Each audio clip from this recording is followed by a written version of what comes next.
उद्यापित है कला संस्कृति ऐतिह्यर पर्व सिकेरपाट महोत्सव। आंचलिक कलाकार नृत्य दुलुकुथिला मंच।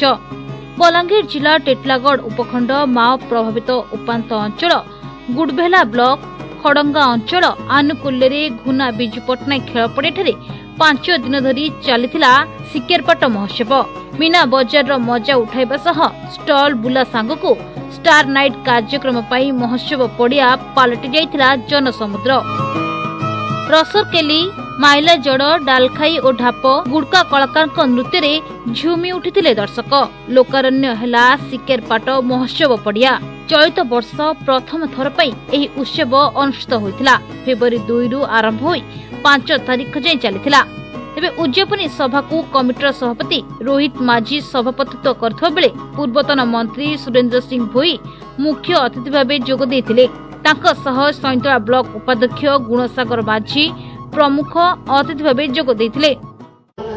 खड़ंगा अंचल पहले इनर 32टा गाँ के बुझासी बहुत दिन जदिओ इच्छा थिला गोटे महोत्सव कथा आज सेटा ये अंचल समस्त युवक भाई जनसाधारण मिसिकी से महोत्सव के पालन करुछु।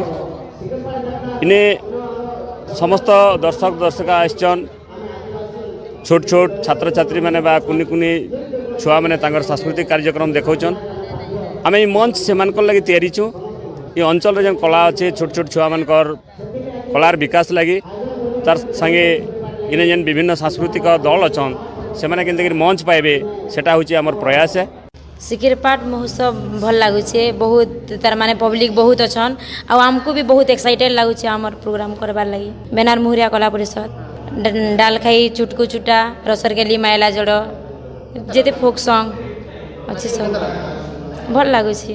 खड़गा अंचल 32 कण मौजार आदिवासी अध्युषित अंचल समस्ते मिसिकरी प्रथम थर करी सिकेरपाट महोत्सव आयोजन करिछु।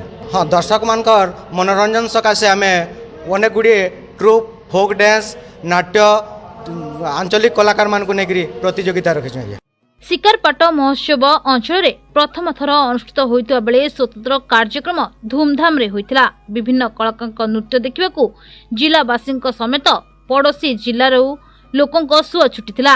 स्थानीय डंगर रे सिकेरपाट बुढ़ा को लोके काहे केते जुगरू पूजार्चना करुथबारु सिकेरपाट महोत्सव ए उद्देश्य आमर गाँ गंडा मानकर थिबा लुकायित अवस्था रे कोना कोनी छात्र माने पिला मानकर विभिन्न कलाकार मानकर विभिन्न पारंपरिक वाद्य यंत्र घुमरा नाट तामसा ए सब के उन्मोचन करबा लोकलोचन को आनबार लगी ए उत्सव रो उद्देश्य होची। बहुत बढ़िया लागला जे हमर 4टा जीपी के नै गिरे आई जन महोत्सव पालन करा होचे एवं खड़ंग जन अछि जन 4टा ग्राम पंचायत नै गिरे जनटा कि आपनकर जन यात्रा बढ़िया सुंदर लागला।